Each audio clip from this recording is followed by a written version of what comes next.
울타리 너머에 있는 풀은 항상 더 푸르러 보인다.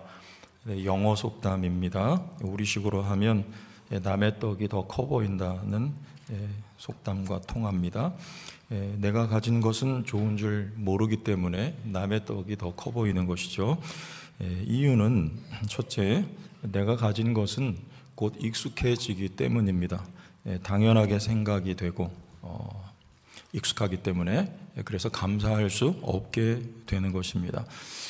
그래서 다른 새로운 것에 곧 눈을 돌리게 되는 이치와 같습니다. 두 번째는 심리학에서 답을 찾아보았는데요.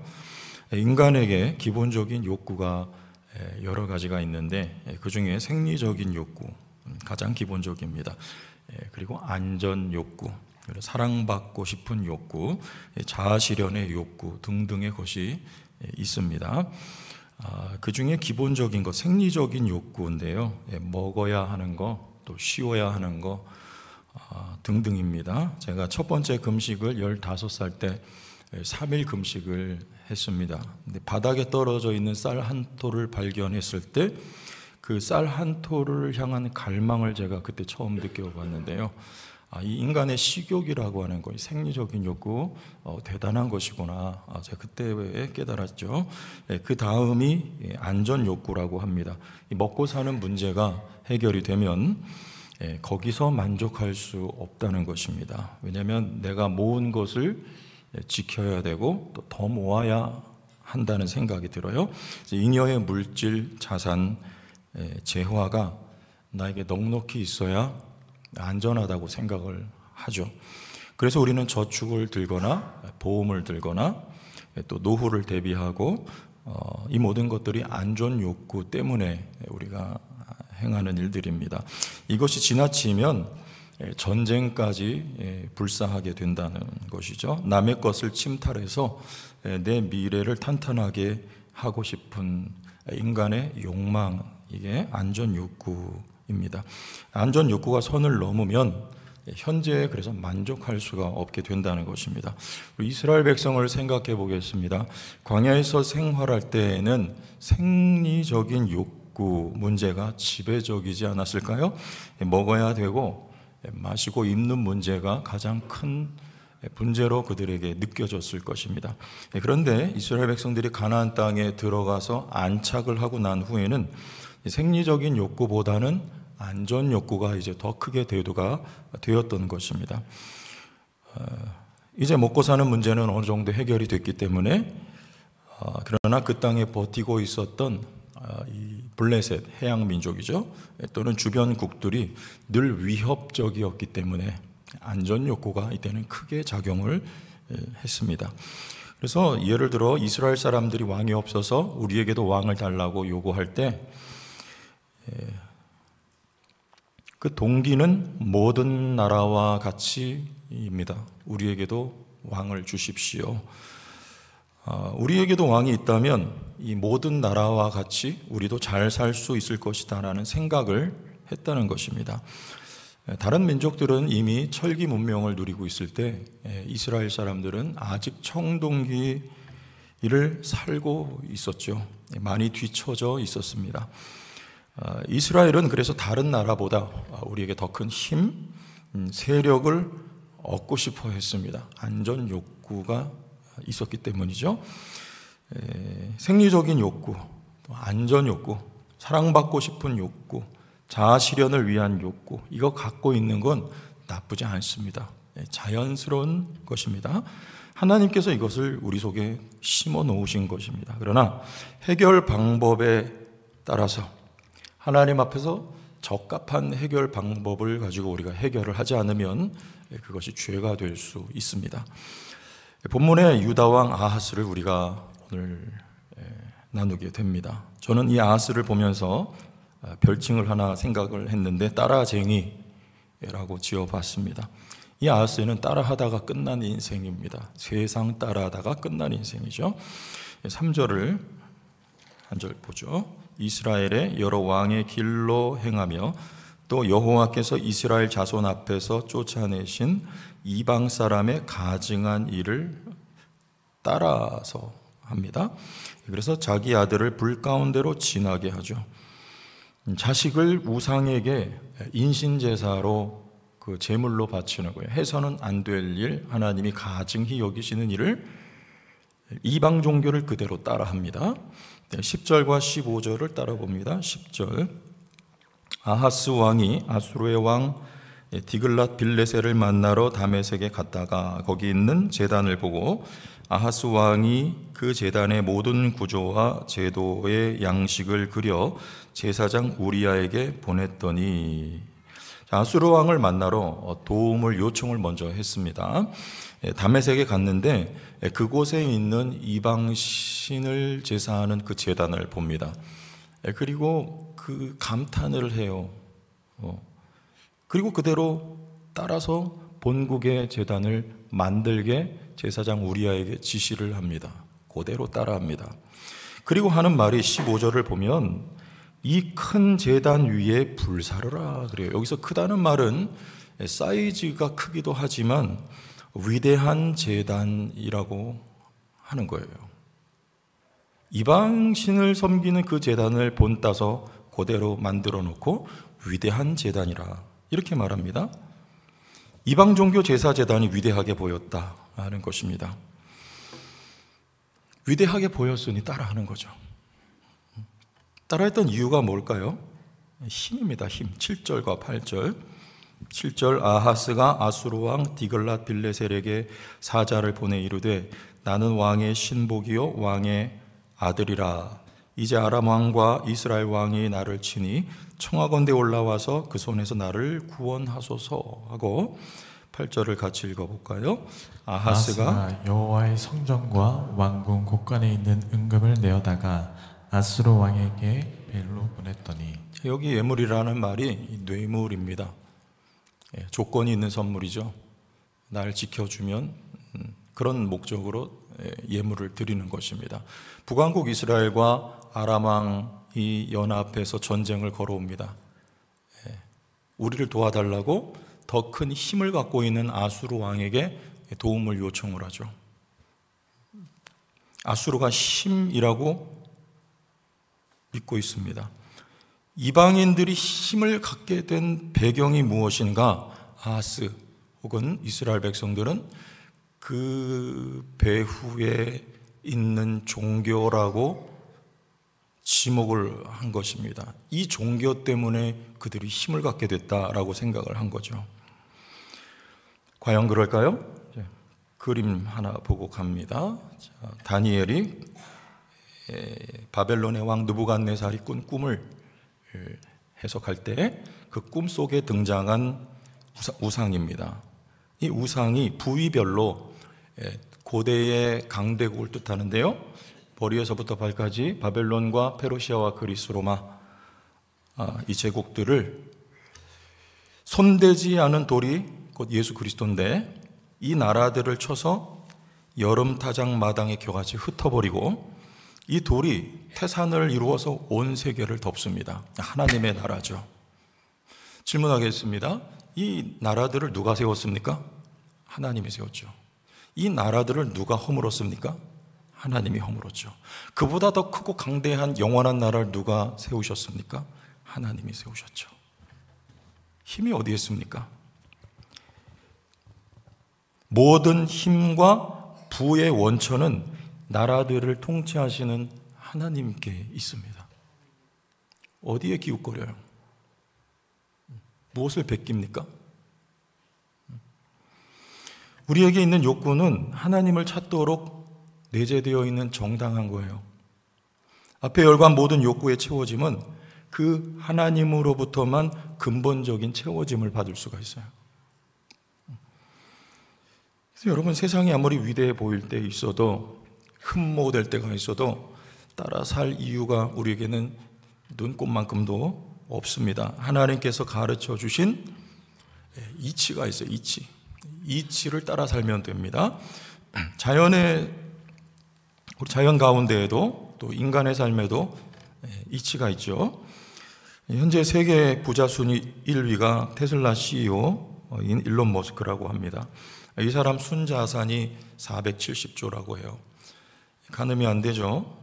이재용 삼성의 회장이 13조가량 순자산이 된다고 하니까 470조면 얼마나 많은 돈을 가지고 있는지 조금은 아마 생각이 될 것 같아요. 이런 부자들이 한결같이 하는 말이 있어요. 돈은 따라간다고 벌리는 게 아니라 가치 있는 일을 추구하다 보면 돈이 따라오는 것이다. 이 부자들이 한결같이 하는 말이에요. 예를 들면 마치 보트가 달려갈 때 보트는 앞을 향해서 쭉 나가는데요, 그 뒤에 물결이 이렇게 치는 것과 같이 그 물결처럼 돈이 그냥 따라오는 거라는 것이죠. 1800년대 빌프레드 파레토라고 하는 이태리 경제학자라고 합니다. 이 사람이 발견한 법칙이 80-20 법칙이라고 해요. 80-20. 가만히 보니까 돈의 80%가 상위 20%의 수중으로 다 들어간더라, 그 말이에요. 상위 20%가 돈을 가지고 다 가지고 있다는 말입니다. 그럼 왜일까요? 이 사람들 어떤 비결을 가지고 있을까요? 우리가 해야 되는 많은 일들이 있는데 그 중에서 가장 중요한 가치 20%예요. 가치 20%의 승부를 건대요, 이 사람. 여기에 진리가 있습니다. 다윗 때 그 나라가 강성할 수 있었던 이유가 여러분 같은 이치입니다. 다윗은 나라에 부국강병의 우선적인 목적이 없었어요. 추구하지 않았어요. 다윗은 하나님을 위한 집 짓는 일이 목적이었습니다. 우리 역대상 29장 2, 3절 보겠습니다. 2절, 내가 이미 내 하나님의 전을 위하여 힘을 다하여 예비하였나니. 무엇을 위해 힘을 다했습니까? 하나님의 전을 위해서. 나는 백향목궁에 거하는데 하나님은 집이 없었어요. 너무 죄송하고, 왜? 하나님을 사랑했기 때문입니다. 그래서 성전 짓기 원하고 원했습니다. 3절을 같이 읽어봐요. 성전을 위하여 예비한 이 모든 것 외에도 내 마음에 내 하나님의 전을 사모함으로. 거기까지. 하나님의 성전을 사모했습니다. 다윗의 가치예요.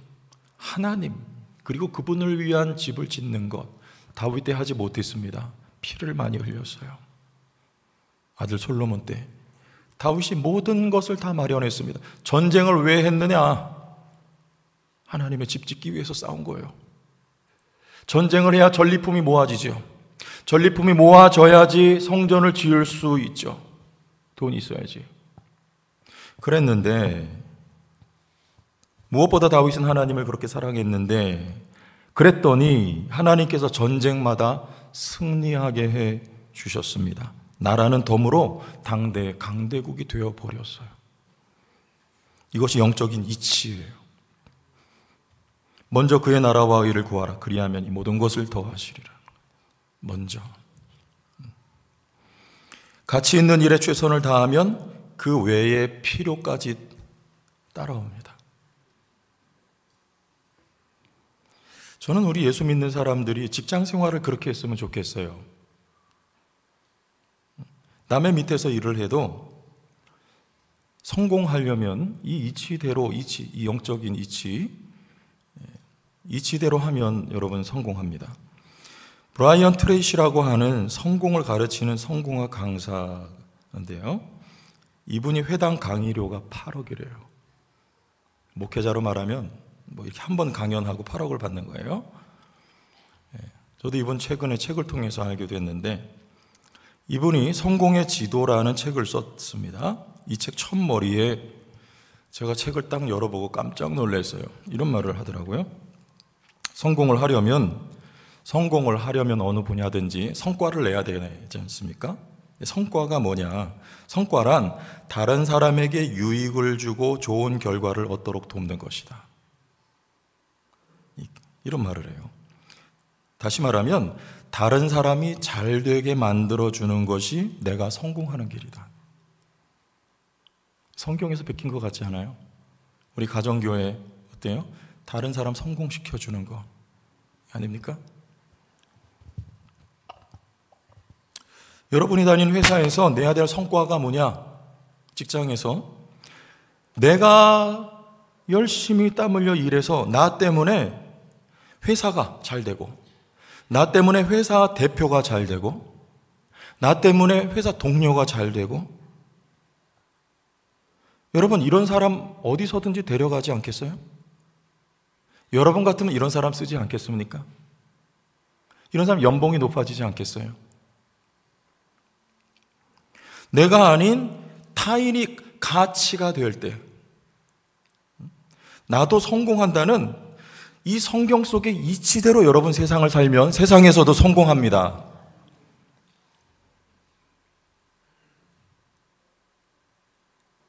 목회자로 말하면 설교 한 편을 준비하면서 이 설교를 통해 성도들에게 어떤 유익을 끼쳐야 할 것인가?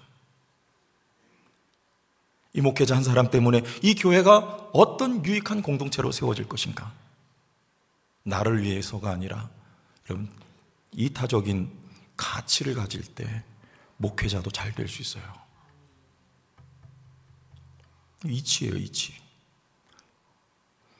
내수동 교회 원로 목사님이십니다. 박희천 목사님, 아주 유명한 분이시고요. 현역 시절에 매일 성경 4시간 보셨대요. 어렵습니다. 전 못해요. 하루도 빠짐없이 수십 년 목회하는 가운데 매일 4시간을 신약, 구약 나눠서 읽는다는 거 굉장히 어려운 일인데 실천을 하셨습니다. 은퇴 후에는 놀랍게도 7시간 반씩 성경을 공부하셨답니다. 그리고 지금은 올해 연세가 99세가 되셨어요. 그리고 풍을 맞으셨대요. 그런데도 아직도 매일 6시간씩 책상에 앉아서 공부를 하신답니다. 성경 공부. 이분은 성경에 목숨을 건 분이에요. 우리 후배들에게 늘 말씀하세요. 목회를 하려면 40이 되기 전에 성경을 100번 읽으라고. 그랬는데 목회를 성공적으로 마치셨습니다. 성공적이란 말은 교세도 물론 성장을 했어요. 하지만 훌륭한 제자들을 이분이 많이 길러냈습니다. 그 교회 출신들이 대표적으로 사랑의 교회 오정현 목사님, 삼일교회 송태근 목사님, 열린교회 김남준 목사님, 다 이 교회 출신들이에요. 이 목사님에게 배웠어요. 여러분, 이거 성공한 목회 아닙니까?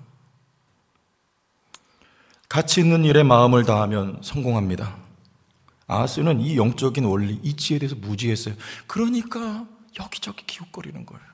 따라하는 거예요. 세상 담기 바쁜 거예요. 영적 이치대로 살려면 배워야 합니다. 우선은 성경에 이 내용들이 다 써 있어요. 우리가 너무 잘 아는 얘기입니다. 다니엘과 그 세 친구 가치에 목을 걸었습니다. 기도하면 안 된다는데 기도의 가치에 목숨을 걸었어요. 금신상에게 절하라는데 하나님이라고 하는 절대 가치에 목숨을 걸었습니다. 그랬는데 자기 목숨도 건짐을 받고 바벨론 왕에게 하나님의 영광을 드러나게 돼서 결과적으로. 이런 내용이 성경에 가득해요. 또 신앙은 혼자가 아닌 관계 속에서 성장을 합니다. 독불장군은 없다는 말입니다. 배워야 돼요. 누구에게? 믿음의 선배들에게 배워야 합니다. 솔로몬의 아들 르호보암의 실패는요, 원로들의 말을 무시하고 젊은 친구들의 말을 들은 일이 화근이 된 거예요. 여러분에게 만일 믿음 좋은 부모님이 계셨거나 지금 계시다면 큰 축복입니다. 어려서부터 여러분은 보고 배우셨을 것이기 때문에 그래요. 그렇지 않고 내가 개척자라고 하면 교회 안에 선배들로부터 배워야 됩니다. 여쭤볼게요. 우리 교회에 좋은 믿음의 선배가 계십니까? 안 계십니까? 계시죠? 배워야 돼요. 그분들의 헌신의 온도, 어떻게 섬겨 오셨는가? 어떻게 지금 섬기고 계신가? 그분들의 기도 생활, 그분들의 지혜 등을 배워서 내 것 만들어야죠. 밥 한 끼라도 사드리면서 권사님, 장로님, 난 믿음 생활 잘하고 싶은데 알려주십시오. 어떻게 하면 됩니까? 배워야죠. 그래서 내 것 체화시켜야 내 것으로. 그리고 자녀에게 전수해 줘야죠. 내가 전수해 줄 게 없으면 뭘 전해 주겠습니까? 여러분, 자녀들에게 뭘 전해 주겠어요? 돈이요? 고기를 잡아주지 말고 고기 잡는 법을 가르치라고 했어요. 돈을 물려주지 말고 돈이 따라오는 이치를 가르쳐줘야 돼요. 영적 이치. 자녀를 기르다 보면 저도 주의를 지키게 하는 이 싸움, 이 문제가 자녀가 커갈수록 큰 싸움 같아요. 이것을 자녀들에게 조금씩 양보하다 보면 학원 보내야지, 주일날 모든 시험은 다 주일날 보지 않아요? 양보하다 보면 다 무너집니다. 결국에는 머리가 크면 못 잡아요. 이거 주일이 안식일이냐, 율법주의 말하는 거냐, 여러분 이건 몰라서 하는 소리예요. 가치 싸움입니다. 여러분에게 하나님이 최고의 가치입니까? 대답해 보시죠. 최고의 가치입니까? 자신감이 없네. 하나님이 최고의 가치예요? 그럼 그건 뭘로 증명할 거예요? 하나님이 가장 귀한데, 하나님 앞에 일주일에 한 번 예배 드리는 이 시간, 우리 교회는 다행히도 일부가 9시지만 이런 경우는 7시에 드려요. 그럼 7시에 예배 해치우고 나 하고 싶은 거 하루 종일 다 하는 거, 여러분 이거 하나님이 아시거든요. 초점이 어디 있는가? 하나님께 있는가? 아니면 내 급한 용모에 있는가? 하나님이 다 아신단 말입니다. 물론 예외는 있죠. 직업 특성상 꼭 주일날도 현장에 있어야 되는 경우들이 많이 있습니다. 기관사, 비행기 기장, 또 병원에서 환자를 돌봐야 된다든지 등등등 있어요. 해야 돼요.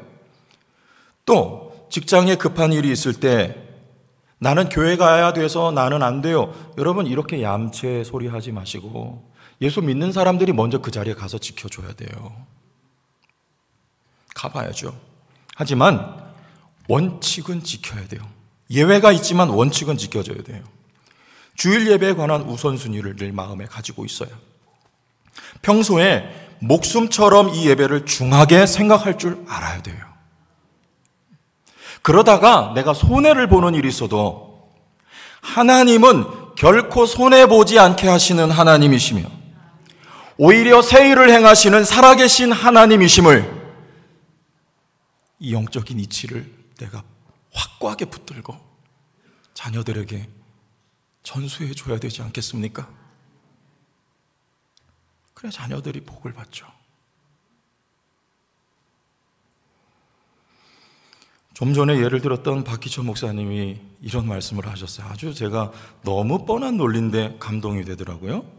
목사의 해야 할 일 중에 한 가지가 뭐냐, 성도들이 복을 받도록 도와줘야 되는데, 여기서 복은 인사하듯이 하늘복, 물론 땅의 복까지 받도록 도와야 된다. 그럼 어떻게 해요? 물질적인 복, 영적인 복 단순합니다. 하나님의 말씀대로 순종하여 살면 영적인 것, 물질적인 복을 받게 된대요. 믿습니까? 기복주의 아니에요. 여러분 자녀가 돈 잘 벌고 건강하게 잘 살길 바라지 않아요? 하나님도 똑같지 않을까요? 이 말씀을 99세 된 노 목사님께서 하시는데 정말 공감이 되는 거예요. 저도 여러분 볼 때 개인적으로 만나서 상담도 해보고 또 우리 시범목장 오셔서 하시는 분들 말씀도 들어보고 하면 잘 됐으면 좋겠다. 물질 때문에 고통받지 말고 영혼이 잘 되면 물론 범사가 잘 되는 복을 받았으면 좋겠다. 성도교회에 속한 모든 가정들은 잘 됐으면 좋겠다. 인간인 제 마음도 그런데 우리 하나님 마음은 어떨까요? 그래서 영적인 이치를 배우고 전수하는 일, 그래서 여러분 후손도 복을 받게 하는 일이 앞으로 계속 되어야 할 줄로 믿습니다. 제가 경기도 부천에서 한 2년 정도 사역할 때 담임 목사님 내과 의사 하셨어요. 현직 전남대 의대를 나오시고 병원 개업하면 망하는 병원이 많습니다. 생각보다. 한데 이분은 너무 잘 돼서 돈을 많이 벌었어요. 그래서 땅을 사고 집도 짓고 정확하진 않지만 제가 그 가족에게 물어봤더니 자산이 100억 정도, 아마 지금은 더 될 것 같은데요. 자산가가 되셨어요. 그래서 장로도 최연소 장로가 되셨다가 목회자로 부름받고 목회를 시작을 하셨습니다. 여기 아들 둘 딸 하나인데요, 첫째 아들은 한의사예요. 현직 돈 잘 법니다. 그리고 딸은 연대 음대 출신이고 사위가 서울대 성형외과 의사이고요. 강남에 개업을 했는데 돈을 긁어 모아요. 저한테 말씀하시면 소개해드릴 이야기 있습니다. 잘합니다. 이거 아주 작품을 만들어내는 것 같아요. 제 딸도 한번 보내려고 그래요. 좀 손볼 부분이 있어서 아빠를 닮았기 때문에 실력이 좋아요. 돈을 긁어 모아요. 그리고 막내 아들은 목회자가 됐어요. 이 집은 왜 이렇게 잘 될까? 제가 거기 사역하면서 그런 마음의 궁금증이 있었고, 한날은 사모님께 여쭤봤죠. 그랬더니 사모님 이런 말씀을 하세요. 목사님 쪽은 4대째, 그리고 사모님 쪽은 5대째. 여러분, 이건 무시할 수 없더라고요. 그 선조 때부터 기도해왔던 그 기도가 여러분 어디로 가겠어요? 자손들에게 다 가는 거예요.